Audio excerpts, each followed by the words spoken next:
Okay then, gamers. We've had a bit of a rough, we've had a few rough weeks in Guild Wars 2. But we got ourselves some good news. It's the summer roadmap and the July 19th update. And actually, I have to say, I didn't see this one coming. It's going to be a bit of a packed release on July 19th. Definitely looking forward to that one. And of course, we'll get into that very shortly when we go over this news article. But actually some really cool stuff here. There are some things that are conspicuously not here. And that certainly kind of gives you an idea about timelines and the future of the game kind of moving towards the end of the year going into 2023. But, well, without further ado, let's go ahead and get into it, because it is a bit of a packed one. Let the clockwork chaos begin. The third episode of Living World Season 1 returns on July 19th. So bear in mind, this is the third episode out of 5, right, with the 5th, I believe, coming with a strike mission. So we're really kind of getting through it right now. And this, it's good. Season 1 coming back is what we love to see. So in particular, this is going to be the next part of the story. It's kind of where we're talking about these watch nights. These are kind of watchwork creations that are coming into play there. Right, certainly a weird part of Guild Wars 2. I remember playing through this actually when it actually happened. It was very surreal. It was very weird because we suddenly moved from this like very fantasy element to a little bit more steampunk, almost a little more, to an extent, a little bit horror themed, right? A little bit, a little bit of Cthulhu, almost Lovecraftian actually, with the way these monsters are, like all the tentacles and stuff like that. I remember seeing like all the watch nights kind of turn into these horrific things. Very disturbing stuff actually, but there you go. Look forward to that. And well, what do we actually make of this? Well, season 1. We're obviously going to get all of Season 1 before we go into the next Living World season. And seeing as this is going to happen in kind of mid-July, we're probably looking at Season 1 being completed kind of towards October, I want to say. October, November, at our current release schedule here, approximately, I believe. It's another 2 after this. So August, September, October, November. Yeah, you're certainly kind of stretching into the far part of the year. And this does actually give us a little bit of interesting information here. This really signals that we're probably not going to see new Living World content from ArenaNet, that is to say Season 6, until next year. Because again, of course, they go on break, over the Christmas period, right? That's kind of interesting. I imagine that might be a little bit disappointing for players. Essentially, there'll have been quite a large gap in new content, as it were, new story content for Guild Wars 2 since End of Dragons kind of released at the end of February. So that might be a little bit disappointing, but I do think it's really important to get Season 1 out there and have it attached to the game because, ArenaNet want to launch on Steam, right? They want to kind of expand their audience and have this much more polished new player experience. And, well, that philosophy is very much actually continued in what they're doing next. And honestly, this one is, I did not see this coming, actually. This is really cool. World's best world boss. World boss encounters are some of the most unique. Really? Really? You guys are going to nitpick over offline and off-dash line, and you're going to say the most unique? Either it's unique or it isn't, ain't it? That's not how it works. Oh dear, and quintessential Guild Wars 2 experiences, with each requiring dozens of players to band together in pursuit of a common goal, defeating the baddie. They do an excellent job of showcasing the highly social and collaborative gameplay that Guild Wars 2 is known for.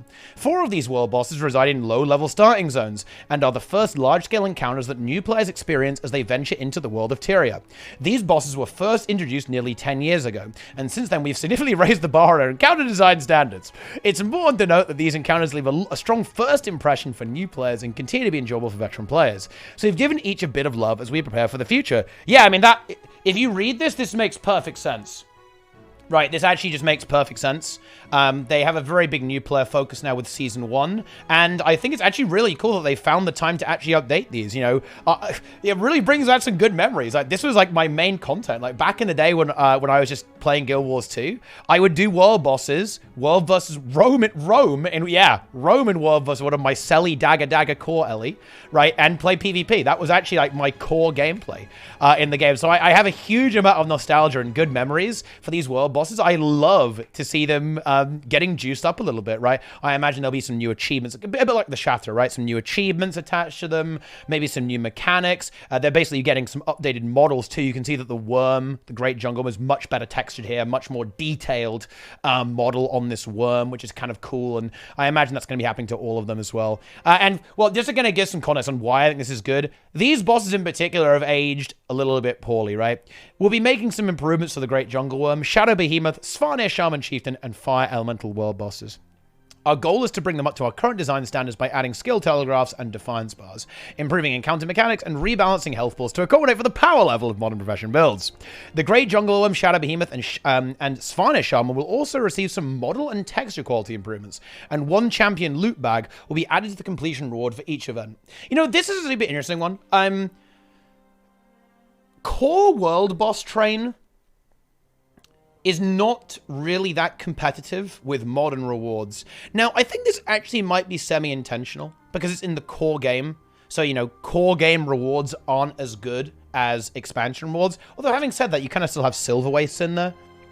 So I almost feel they could have maybe gone a little bit harder here and made it really nice, kind of brought it up to date with, say, your Chat Garen, right? You know, your Heart of Thorns metas, right? Like all that kind of stuff. One champion bag, that's a little stingy in my mind, right? In general, core world bosses are a little bit, you know, the economy has changed, right? The way the reward structures have changed will be a great opportunity to buff Triple Trouble, because they actually buffed the Marionette a bit. Love to see some buffs to Triple Trouble. Really awesome world boss. Highly recommended to anyone who hasn't tried it there as well. But yeah, it's really cool. I particularly like that they've actually mentioned telegraphing and defiance bars here, introducing players to these, you know, the orange, the green circle, right? The defiance bar early on. I think in general, that's a really good call, right? Because again, almost every player is going to encounter these world bosses at some point. So that's actually really cool stuff. I hope they've actually given them some more mechanics as well. Definitely going to be trying out all of these on the day there and seeing what's actually going on there. But like I said, a little stingy on the rewards in my opinion, but I think that's kind of understandable considering they are very early game.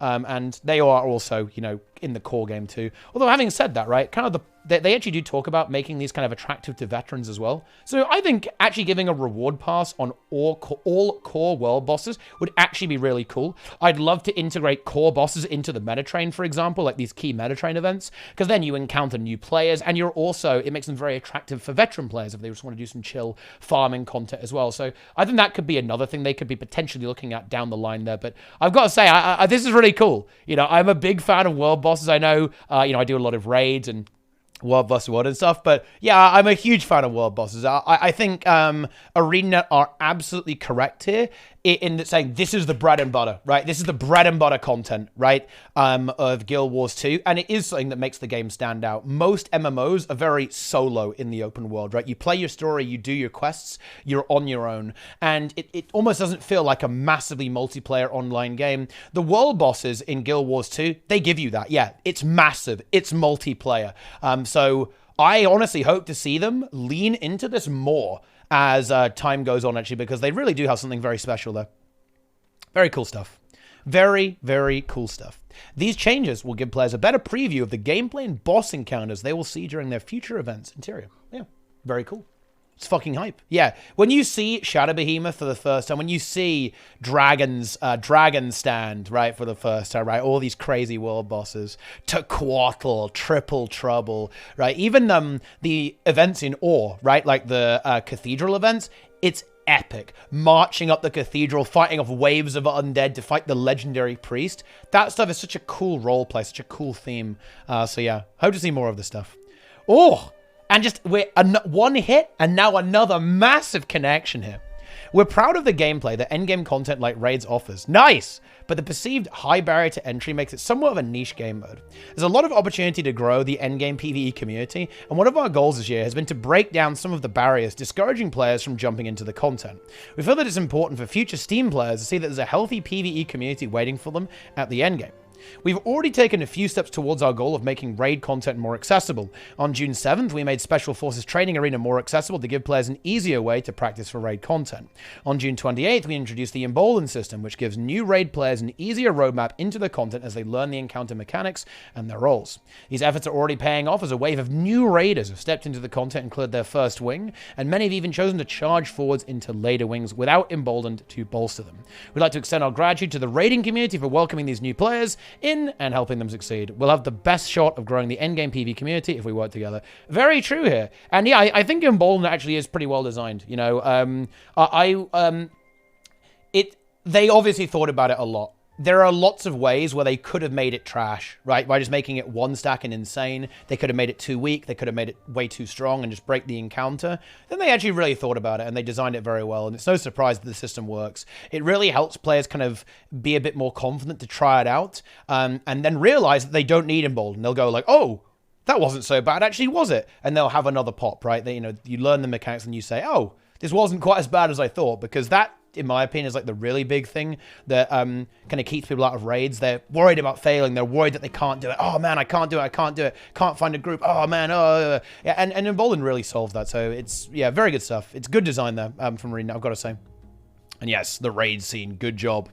In the July 19th update, we'll be making some changes to raid rules to help address some long-standing pain points and reduce unnecessary complexity in raid currencies. All existing gating crystals are being converted to magnetite shards, and gating crystals as a currency will be retired. Yeah, this kind of made sense if they were going to add more raids in EOD, but honestly, maybe not, right? Like, having one currency for raids does make a lot more sense. It was a bit weird to have gating crystals kind of come out of nowhere there, so yeah, I think this is fine. The weekly magnetite shard cap will be doubled from 150 to 300 to account for the previous weekly cap of 150 gaining crystals. All rewards that previously required gaining crystals to purchase will cost magnetite shards instead. You'll still need to complete specific encounters to unlock their associated rewards, but now you'll be able to work towards any item you want to purchase by playing any raid.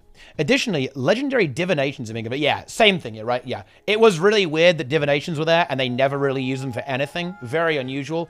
Good to see them convert to insights, because that's honestly more iconic anyway, right? And legendary insights are being converted from an item in your inventory into a currency. Okay, that's actually a big change. You'll now be able to purchase the Gifts of Compassion and Gifts of Prowess from Scholar Glenna at the same cost as previous Mystic Forge recipes for those items. Okay, so what does this actually mean? So you can't ping LI now. You can still ping Killproof, obviously, so they have to fix that at some point, or at least figure out a way to address that. But this means that you can't ping LI here. Okay, now I'm going to be the doomer here, or I'm going to kind of rain on the parade here. I think this actually may have some negative consequences, because at the end of the day, if there's no way to distinguish between experience levels between players in-game, players will do it themselves. And this is something that ArenaNet has not addressed. Okay? They haven't addressed.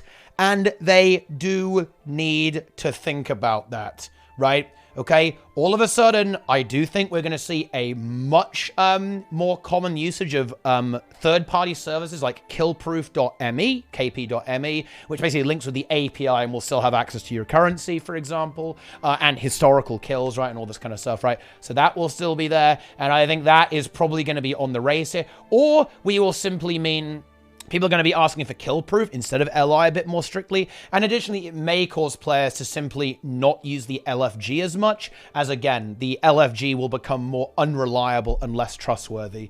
I mean, I really hate to say this, but it's going to be like ping legendary armor, ping legendary ring, right?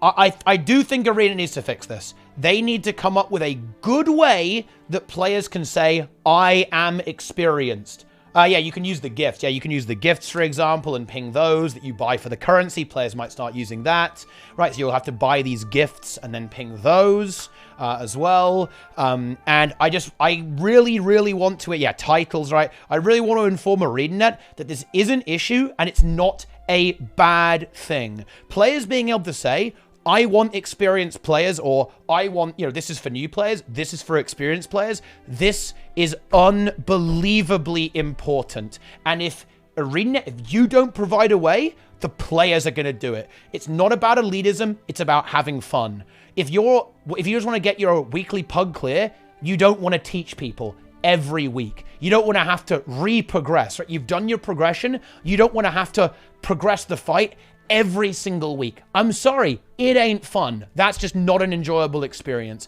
You want to be able to have a degree of control over who you're playing with to make sure that everyone's having fun, everyone's got the same expectations, and honestly, everyone's on the same level, right? It's like doing stuff like this is like disabling the matchmaker in PvP. What if matchmaking in PvP was like totally random, right? Okay, and like you queue up and you're in Legend, and you just randomly queue. Well, I mean, on NA, maybe it is a little bit like that already. But this kind of thing, it's a legitimate thing. Like, I think players need to be able to sort themselves into categories, otherwise they'll withdraw from the public game systems. So I'm not saying this is going to be like horrible now, but I do think this is something that Arena need to have in the back of their mind, right? Because this could potentially become a really big issue with players, again, using these third-party software, third-party programs like Killproof.me, Guild Wars 2 Efficiency, or simply moving to Gifts of Compassion and Gifts of Prowess, which you basically buy. They're gifts for the Legendary instead of the Insights, basically, because of course you need Insights to make Legendary armor, right? But now you're going to buy these gifts, right, to buy your armor and trinkets or whatever. So that's how it's going to work. This is a fun one. Challenge mode raid rewards are also seeing a major update. Going forward, completing any challenge mode raid encounter will order bonus chests containing 2 gold, 2 prisoner tokens, 10 magnetite shards, bonus XP, and a random exotic item. Whoa! Whoa! This reward can be obtained once per week per encounter. And of course, they're replacing top-tiered Terratoppler, which, although has a very cool, a very cool name there, a bit of alliteration there, it is now unnecessary. We believe it should be easy to understand the path towards earning a reward, and players should feel rewarded for the time and effort they put into learning and completing raid content. Simple as that. Ha! Oh, Grouch, hitting it hard with the juice. Yeah, seriously, that's actually very cool. There are 13 challenge modes now in the game. Oh, they should extend this. They should extend this to Slippery Slubbling and like some of the achievements maybe, although that might be a bit more code side stuff there, right? But super cool. There are 13 challenge modes. That's another 26 gold, 26 tokens, 260 magnetite, which is relevant, by the way, particularly if you're looking to gear up characters, right? And buy ascended gear and so on. And a random exotic. Right, that's actually really good. Oh yeah, sorry, 130, not 260. I thought it was 20. I can't count. 130. That's still really good. That's really good. Because this actually does go above the cap, I believe. By the way, gamers. Because again, the current one with the gaining rules, it overcaps you, right? So this should actually overcap you as well, raising the total cap to 430 per week, which is a lot, by the way. But yeah, an exotic is maybe like 30 to 50 silver. So you're actually looking at some serious gold now if you're able to consistently clear the challenge modes weekly and efficiently. That's actually really strong. Because now, of course, a raid boss with a challenge, you still got the base raid rewards too, like 2 gold, then you'll get another 2 gold and 10 shards and a random exotic on top of that, and you can high roll and get a force sigil or whatever and get some extra gold there. This makes doing the challenge modes very lucrative, in my opinion, on a weekly basis. Obviously, yeah. Obviously some of the challenges are harder than others, right? Kadim Siam is a little trickier than Keep Construct, but still, this is kind of the implementation on how it should have been. Yeah, it's weekly Doom CM time. Let's go. Yeah, great. Love it. That's a genuinely excellent change. Really brings it in line with the strike missions as well, of course. Because that's basically how these strike missions in Ender Dragons work. Yeah, honestly, really sick change. Stabilizing oh boy! Oh, this is a juicy one, huh? The Mistlock instability system is intended to keep Fractals of the Mist feeling fresh. Okay, yeah. Right now it keeps people only logging in on certain days. Well, some people anyway. It makes people groan. When they see, well, God, when they see Afflicted, oh man, that's fun. With each instability introducing a new twist, provides additional challenges when completing an encounter.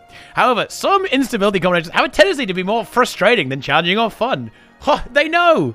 In the July 19th update, we're making some... Oh, 19th! So that's actually really soon. We're making adjustments to nearly every Mistlock instability to reduce frustrating difficulty spikes, reward players taking advantage of positive play opportunities, and increase synergy between instabilities across the board. A full breakdown of the changes and the design commentary of those changes will be waiting for you in the release notes. Well, I can't really make a comment here. That will be more of a thing when it actually drops. I'll make more comment there, but it sounds like they've identified the issue, and I actually really like the I really like what they're doing with this. They started doing this a little bit, whereas the instabilities have like an upside, right? Now they're typically a bit passive, not super exciting.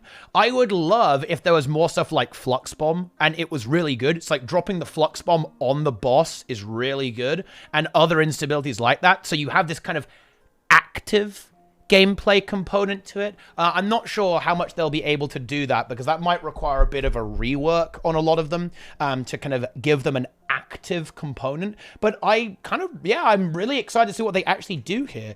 I think Fractal players are very frustrated with instabilities, and they kind of are just a bit annoying rather than like super relevant. So I think that's a really good thing though. Definitely looking forward to reading this. And yeah, super cool. They don't talk about agony resistance here. I'd love to see them either remove agony resistance or simply make it account wide. That isn't here, but I don't know. Maybe that will be something that maybe they're looking at that. Hey, they should be looking at that because agony resistance sucks. Not a fun mechanic at all. Really makes the meta very sticky as well because there's a big there's a big opportunity cost to changing your build. So you're very much inclined to only gear one character because you have to re-gear it and reinvest. And that makes the meta even worse than it already is, right? Or already has been, right? So yeah, very cool stuff. So yeah, that's next. All right, and here's the actual roadmap itself. Oh, okay, so, summer. Wait, do we know? Oh, hang on, I think they said when this goes through, right? What is summer, guys? So, here we go. Oh yeah, this is July through September.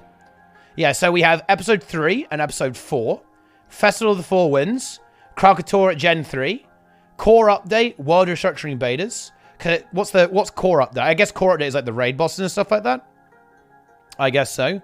Guild Wars 10th anniversary. Wow, insane. Getting some betas there. World vs. World betas. That isn't actually here in the date section here, but there you go. But yeah, pretty cool. Here's a look at our major release dates through the end of summer. And the end of summer is September, I guess. Living World Season 1, Episode 3, World Boss Improvements, Raid Reward Changes, and Mistlock Instabilities Update. August 2nd is, nice, day before my birthday. Festival of the Four Winds, Krakatoa Legendary Weapon, Skin Variants, and a Balance Update. Oh yeah, that's going to be a bit of a make-or. That's a big one, because this has been a really big thing. There have been some really cool changes recently, like the Harvest Temple Challenge mode, right? And that's been, and now this, right? But it's been very heavily overshadowed by a slightly cataclysmic balance patch that really put a damper on kind of the community morale. So I really hope they're able to address these really important things here and nail this down properly. Festival of the Four Winds, Krakatoa Legendary Weapon Skin Variants, and a balance update. The 10-year anniversary on August 23rd. Ooh, exciting stuff. What day is that, actually? August 23rd. It's a Tuesday. Okay, that's exciting. Very cool. That's a patch day, interesting enough. Because it's not the actual anniversary, is it? Isn't the actual anniversary like the 25th, technically? I don't know, right? But interesting. Interesting to note that they're doing it on a patch day. And Living World Season 1, Episode 4 is September. Yeah, and that kind of confirms what I said at the start. We're probably looking at Episode 5 either pretty late, right? We're looking at November. Yeah. Yeah, we're probably looking at November for the final episode, and then we're going to go into season 6 in 2023. So that's what that's kind of the schedule we're looking at there.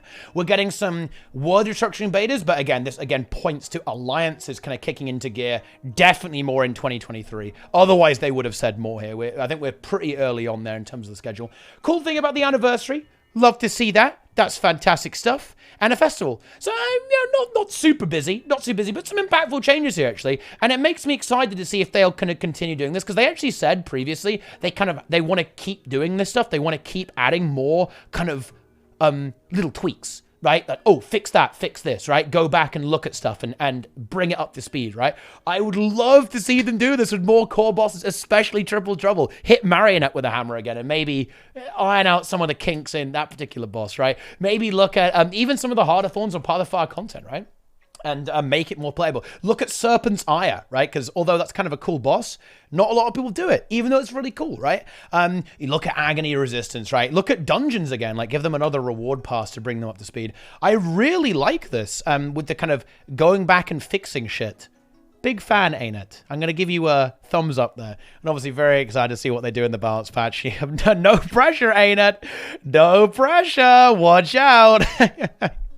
We might still have a few surprises up our sleeves for the summers. I wonder what they mean by that. That's super interesting.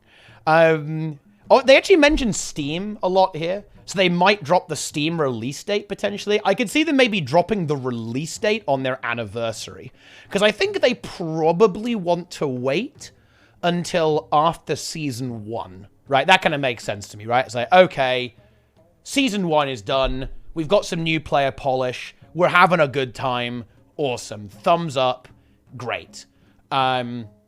So I could see them like dropping the date and kind of talking about like long-term future plans on the anniversary. That might be what they mean by a surprise, particularly since they do mention Steam several times in this post. So could certainly see that. They might talk a bit more about alliances, about the World to World beta, and you know, I don't know, who knows. I think they already confirmed there's going to be a profession update balance in October, I believe, is kind of another round. So that's why that's not on this roadmap, but that's going to be shortly after this as well. And obviously there'll be another roadmap coming shortly then as well. But yeah, fun times.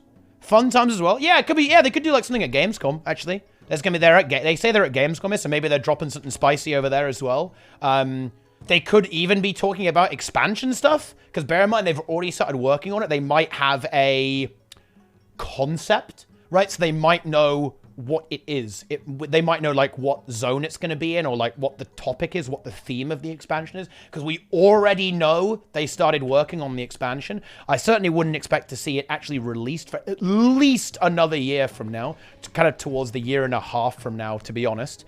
But maybe they'll say, yeah, check it out.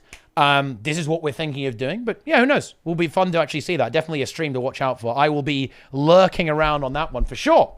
Yeah, they could be announcing Living Story 6 or whatever they're doing, right? Like some of the new details and new characters. Ooh, wrapping up. On June 28th, we introduced the challenge mode for the Harvest Temple Strike mission. Without a doubt, it's the most difficult encounter that's been introduced in Guild Wars 2 today.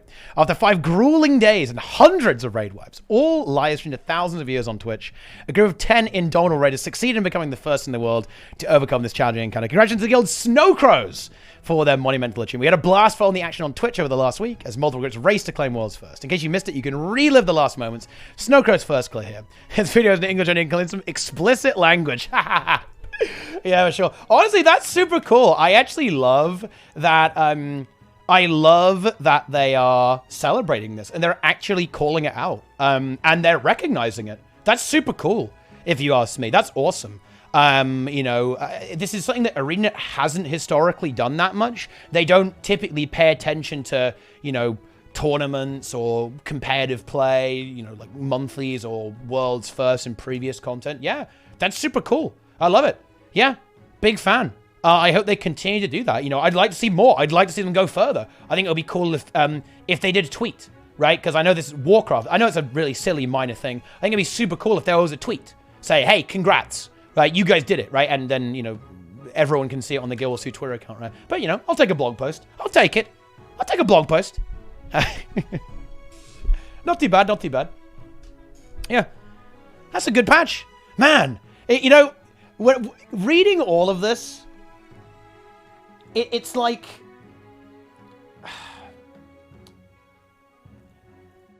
Imagine if the balance patch hadn't happened, right? I feel like this is going to bring it back a little bit and raise the morale. But man, I feel like everyone will be really vibing out, like if not for a balance patch.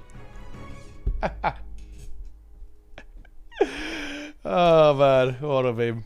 What a meme indeed. You love to see it. You love to see it. But yeah. I think the only negative here is there's not going to be like fresh content, right, until probably next year, right? That's my impression of this, right? Probably looking at next year for Season 6. But there will be a new strike mission with the final episode, which again, probably guesstimate November, right? Like mid to late November, looking at this schedule. So new strike mission, it will be Battle for Lion's Arch, Scarlet themed or whatever. Yeah, very exciting. What a good time. I'm especially excited to try out those world bosses. I hope to see all of you there with me. But yeah, that is the news, my friends. That is the breakdown of the summer roadmap and July 19th update. Get excited for it. Yeah, cleanse yourself of the misery of being a stepped-on slug, okay? Do not be a stepped-on slug, my friends. Let us rebound and reinflate. It's a good time. Hope you guys enjoyed my news review. If you're on YouTube right now, you know what to do. Pound the like button and subscribe. Oh yeah, that's what we're doing. That's what I'm doing, gamers. We're talking about YouTube. We're talking about that, and then watch from Twitch as well. Come and watch if you're on YouTube. Subscribe, then come watch the stream as well. But that's it. Done. Nice. Good time. Big awareness from ArenaNet of the issues, and yeah, I think some very good changes and some great communication. Love to see it. Very nice.